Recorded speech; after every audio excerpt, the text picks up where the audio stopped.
ህመሙ ሲበዛ ቁስሉ ሲበረታ ዝም ማለትን ትመርጣለህ። ዝም ማለት ምን እያደረክ እንደሆነ ግራ ይገባሃል። ስሜትህን መግለጽ ይከብድሃል። መናገር፣ ማብራራት፣ ማስረዳት አትፈልግም። ብትናገርም ማንም አይረዳኝም ብለህ ታስብና ዝም ትላለህ። ይሄ የሚሆነው ህይወት ላይ ያላሰብከው ነገር ሲያጋጥምህ፣ ከሰዎች ያልጠበቅከው ነገር ሲሆን ዝምታን ትመርጣለህ። የምር ያመሃል፣ ልብህ የምር ያዝናል።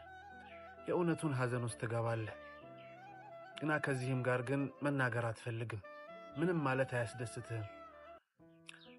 ዝምታ ከመናገር የተሻለ ሆኖ ታገኘውና ዝም ብለህ ነገሮችን ማለፍ ትገደዳለህ። ይህ ሁሉ ሲሆን ግን አላህ ይመለከታል። አላህ አይደል ልብህን የፈጠረው? ሁሉም ነገር አላህ ያውቃል።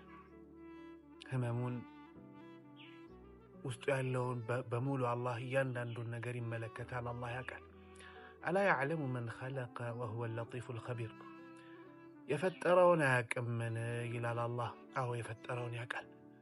አላህ ለልባችንም ደግሞ አዛኝ ነው። ያ ይበቃናል።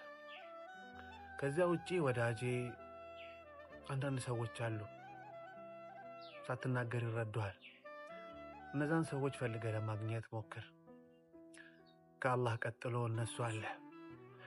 ከአላህ ቀጥሎ እነሱ አሉ። አብሽር ወዳጄ፣ አላህ በረድ ቀለል ያድርግልህ። አላህ ያስደስታቸው።